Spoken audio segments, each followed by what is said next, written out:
I'm Alice Sturm, Garden Program Manager at Nature Forward. Today we're going to be talking about some hand tool soil decompaction. So if you did a percolation test and you found that the area you want to plant in does not drain at a rate of at least 1/4 inch per hour, you want to do some decompaction.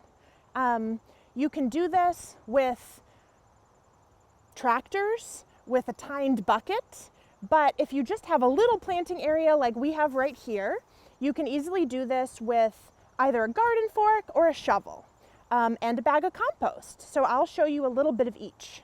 You don't need to have a beautiful, smooth planting surface at the end. You don't need a rototiller. That can actually make things worse. You just want to think of this area as a bathtub that you're trying to poke some holes in the bottom of. You have a bowl and you want a sieve. So the end result can be very chunky. You can see here, only 3 inches down, we've gotten to the bottom of where roots were able to penetrate. That's what soil compaction does. Some things that cause soil compaction: if something is used for storage during a construction project, or in our case, this was used as a temporary path, got a lot of foot traffic, or just if an area has no vegetation and that condition persists for a long time. I'll do a little with a shovel now, just as an example. You don't need to buy tools you don't already have, just use what you've got. Once you've disturbed the entire planting area to a depth of 6 to 8 inches, it's time to add some compost.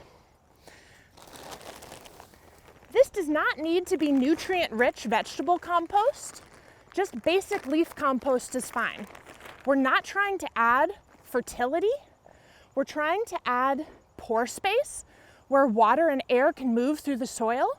And we're also trying to feed our beneficial soil microbes who have been having a hard time with no water or air under the compacted ground.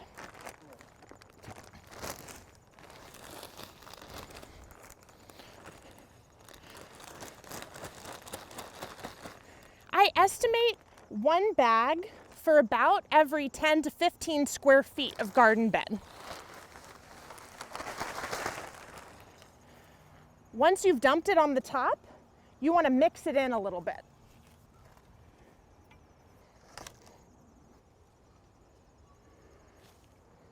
Then I'm going to walk on it just to even it out a little bit.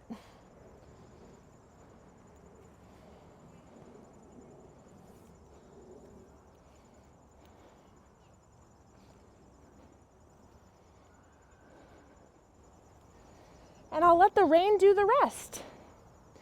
Now, if this has been an extremely compacted area, you might want to redo your percolation test to make sure things are working and you got deep enough. But once you've done that and things are draining the way you like, you can go ahead and plant into it. And it doesn't need to look any prettier than this. I'll show you.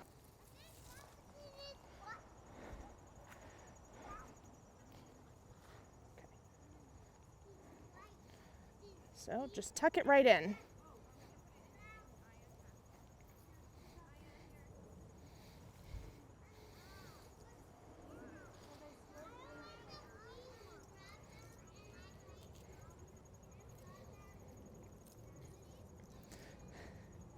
You can wear gloves if you want.